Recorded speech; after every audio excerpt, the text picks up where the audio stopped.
My name is Samantha Bass. I'm owner of Samantha's Modeling. You are watching AccessTV.org.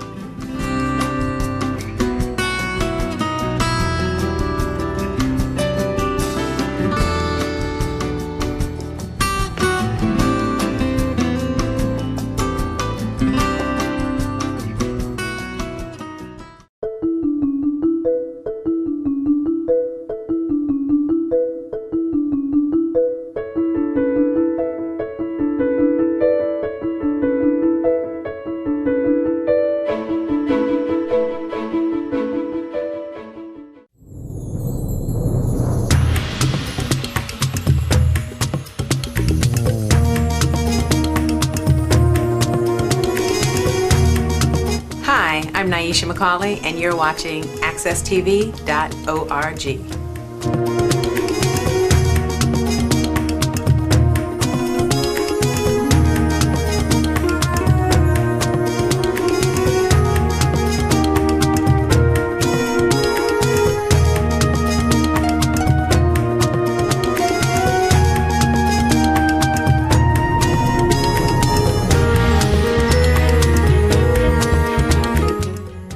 Good morning and welcome back to Miss Cleo's Storytelling Corner. It's still a little chilly out there, but I could feel the spring coming on and the sun feels so beautiful this early in the morning. So I'm sure as the day goes on, it's going to be wonderful. It's going to be a wonderful day. And those of you who are going to the Storytelling Festival tonight and tomorrow night in New London at Connecticut College, I hope to meet some of you there. And if you haven't thought about going and you don't have anything to do this Friday and Saturday and you love stories, come to the Storytelling Festival in New London at Connecticut College. You will really enjoy yourself. They've planned a wonderful 2 days. And today, I'm going to tell you a Russian folk tale. And I don't tell too many Russian folk tales. So I'm going to read you this. And this is a very popular story. At least it used to be. I don't know if a lot of you have heard this story before. The Stubborn Turnip. And I got this story from Spinning Tales and Weaving Hope, stories of peace, justice, and the environment. Man, I got this many years ago, and there's some wonderful stories in it. The Stubborn Turnip. There was once a very old man and very old woman. Everyone in the village knew them as Grandma and Grandpa. They had a big garden in their backyard where they grew all kinds of vegetables. They grew green beans and broccoli and peppers and pumpkins.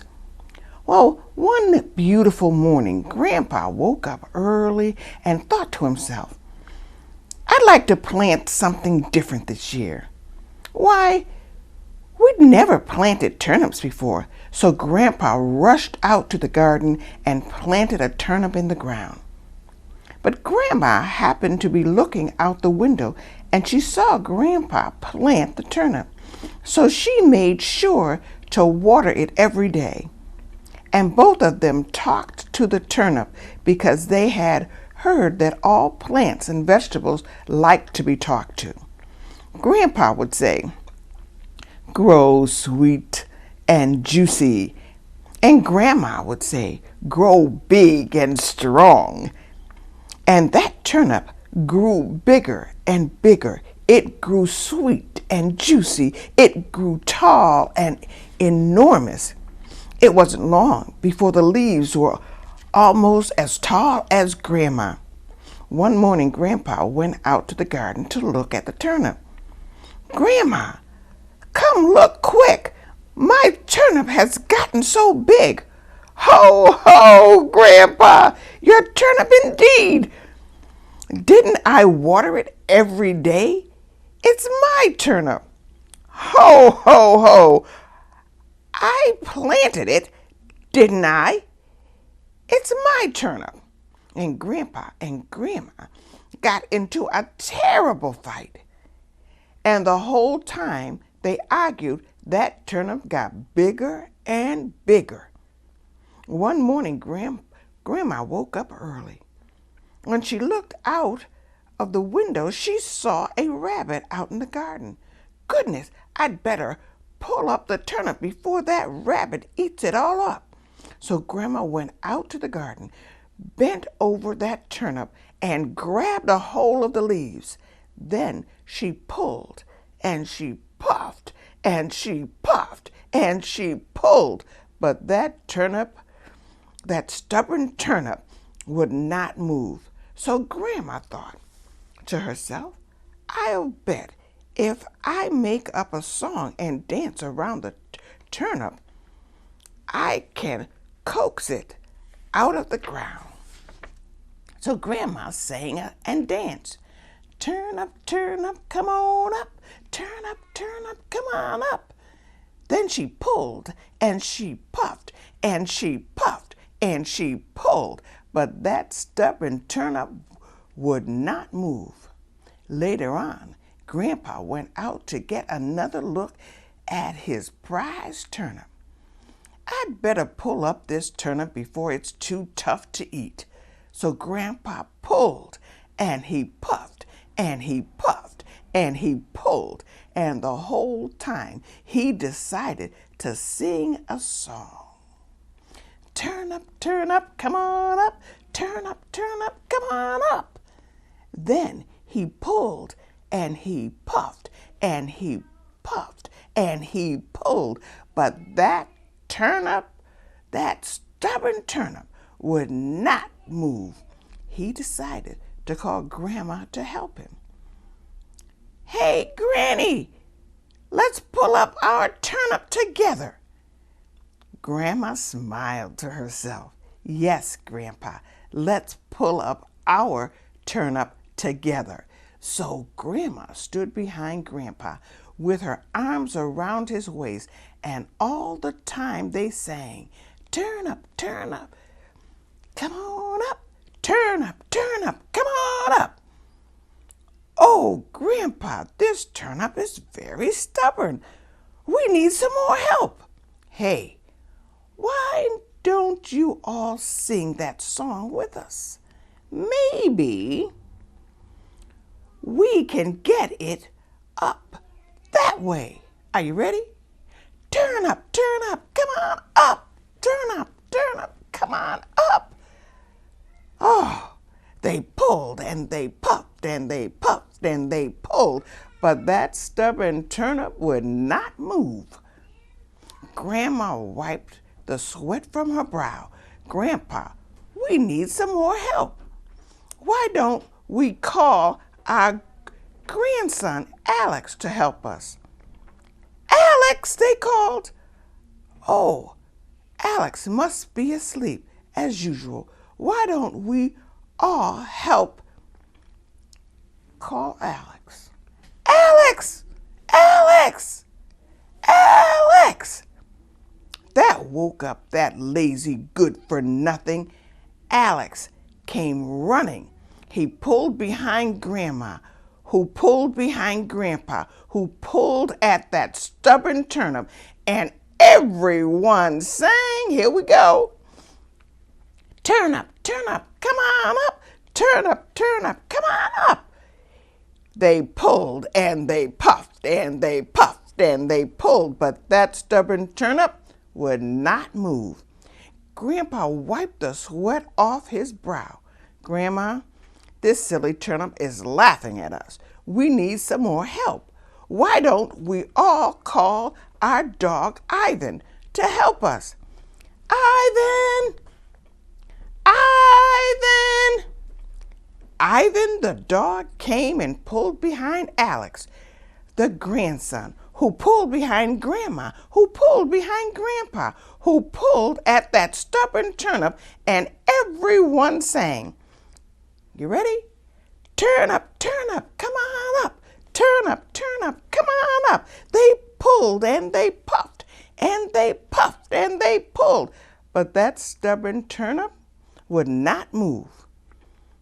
Oh, Grandpa, no turnip going to get the best of me. I'm not so sure, Grandma. Now, come on, Grandpa. Let's try one more time. And this time, why don't we all call our cat Sasha to help us? Sasha! Sasha! Sasha the cat came.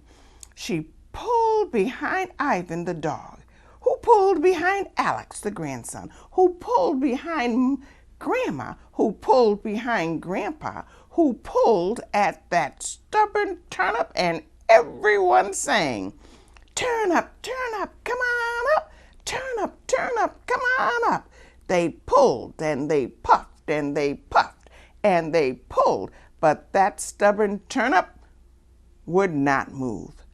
Just then, a little mouse came along, and when she saw Sasha the cat pulling at Ivan the dog's tail, it was such an unusual sight that she couldn't resist joining in.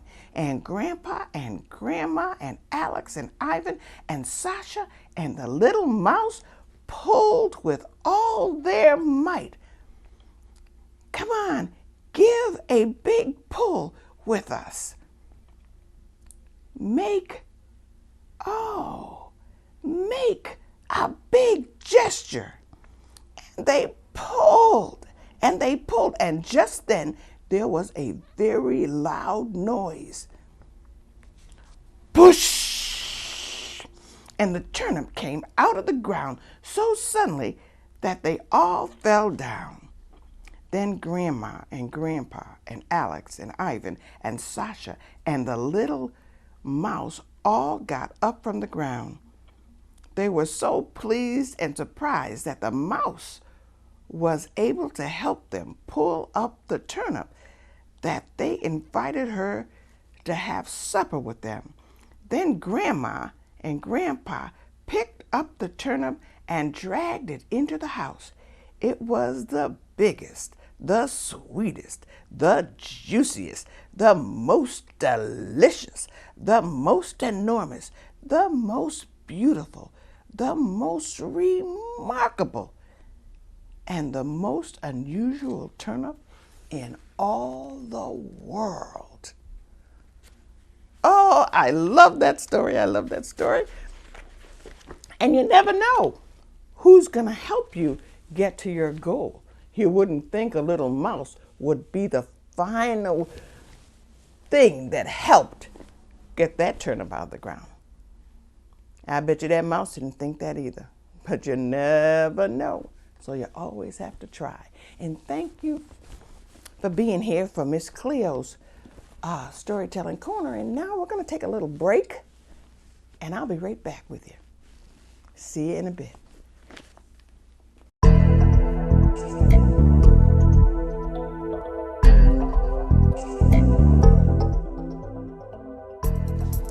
Hi, and welcome to AccessTV.org. I'm your host from Shaping the Next Generation, Naima Jackson. Welcome to AccessTV.org. We're your hosts, Naima Jackson. And I'm Elijah Williams. Thank you for tuning in to Shaping the Next Generation. Today's special guest is Ms. Vicki Gallen-Clark. Ms. Vicki will stop by on the show to talk about her role in the Blue Hills Civic. Now, if you haven't heard about Blue Hills Civic Association, you should definitely look into it. It's located on Asylum. Now, if you don't know anything about Blue Hills, you should know that Blue Hills Civic Association, they will definitely help you get a step forward in your future. They'll help you figure out what you want to be in the future, because they definitely helped me. I figured out what I want my career to be, I figured out what college I want to go to, and I figured out what I want to major in. Blue Hills helped me because they helped me learn how to write a resume, a cover letter. They prepared me for an interview to get a job. Blue Hills Civic Association is definitely the perfect program for our youth today. Now, thank you for joining us on AccessTV.org. I like AccessTV.org because they offer us highlights on our local community that you don't get from Channel 3 or Fox News. They also gave us highlights from sports like track and field. So thank you so much for joining us. And all the youth out there, you should definitely join us at Access TV and definitely check out Blue Hills Civic Association, because it will help you, it will motivate you to get out there, look into our programs, and it will help you shape your future.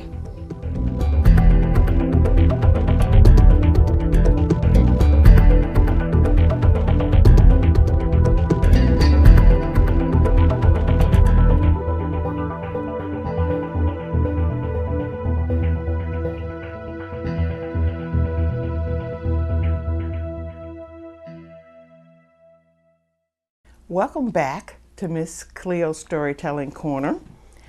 I have another story for you, but I just want to remind you again about the Storytelling Festival that's happening tonight at Connecticut College in New London. You could check on your computers because I really don't know right now the times that it starts, but you can check on, just look up, just put in Connecticut Storytelling Festival and you'll have all that information, and I hope I see you there. Now I want to tell you a story about war. You know, these people were just so sick of war. You know, every time they turn around, this king was having a war, that king was having a war. There were wars all over the place. And people just got so tired of it. So they started having little secret meetings of how they can get rid of all these kings, because these kings were just so terrible. They always had a reason to start a war. And the people, of course, they never talked to each other, but they all got together because they were all tired of this. Well, finally they decided, in order to get rid of the kings, I think we better go up and see God and tell him to get rid of all these kings, because we are tired of dying. We're tired of our children dying. We want no more wars. So they selected a little committee and they went up to see God. And they got to this big gate and they knocked and they knocked. And the angel Gabriel came to the gate and said, "What do you want?" He said, "We want to see the Lord." And he said, "The Lord's busy. He can't see you today." "We need to see the Lord." "Well, then you'll just have to wait until he has some time."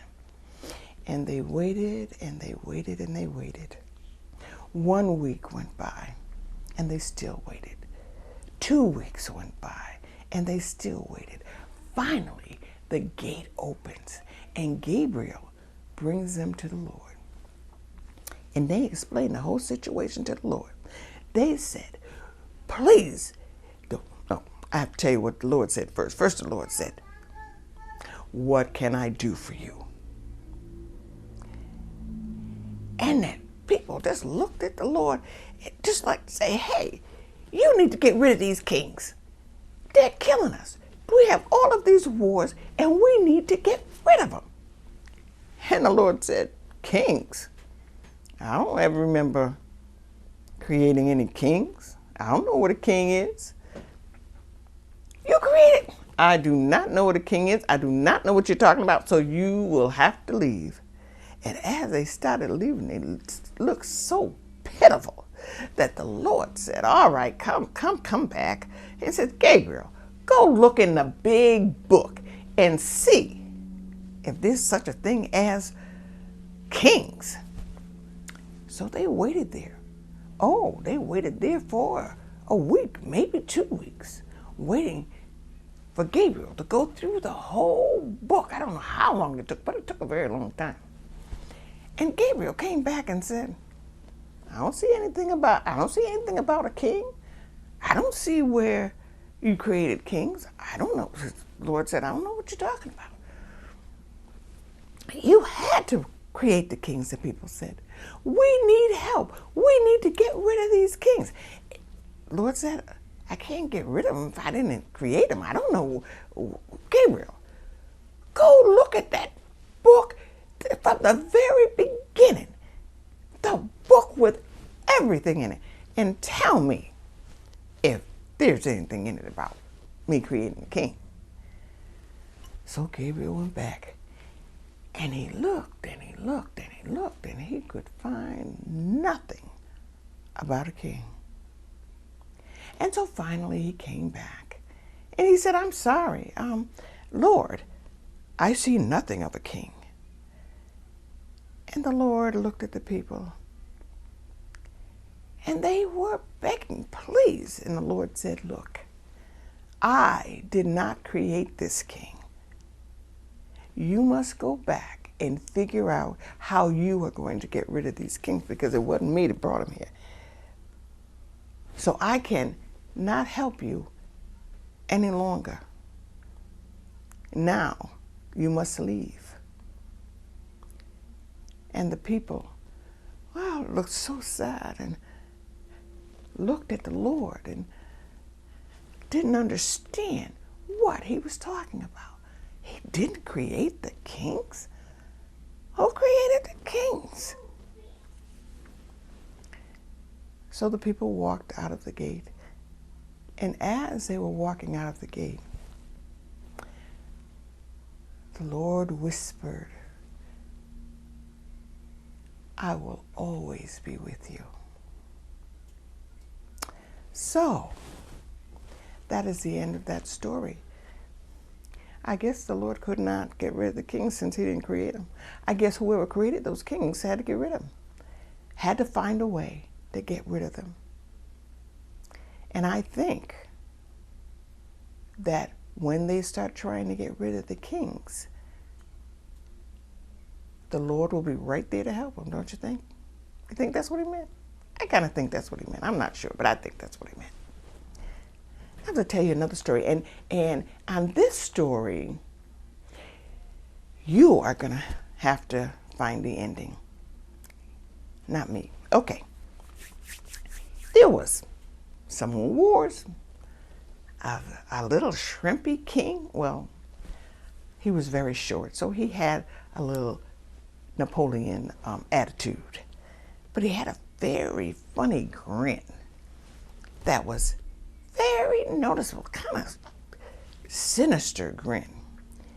And he would get all his knights together and he would send them out to war. But this one brave knight did not want war anymore, and he knew he had to go, because if he didn't go, the king would kill him. And he had just gotten married to this most beautiful, beautiful girl. So he told his wife, I want you to go deep into the forest and do not come out. And if I do not return, and she was pregnant, you raise our child there, away from all violence. So the king will never find him. So she went deep into the forest. And her husband went off to war. And she had her baby. And her husband did not return. And she raised her child in the forest and remembered what her husband said, do not come out of the forest. Raise our child in this beautiful place. And so she did. And he became big and strong. And he loved where he lived. And he made friends with all the animals. Well, one day he was by a river and he saw this little funny man. And they said, come here, come here. And the boy came. He said, would you like something? I have a beautiful horse and a sword. The boy said, no. And he went away. But he was very curious, and that sword looked so wonderful. It looked beautiful, and there was a big white horse. Oh, he did not tell his mother anything about it. And one day he went away, and he stayed for a long time until his mother got worried, and she searched for him.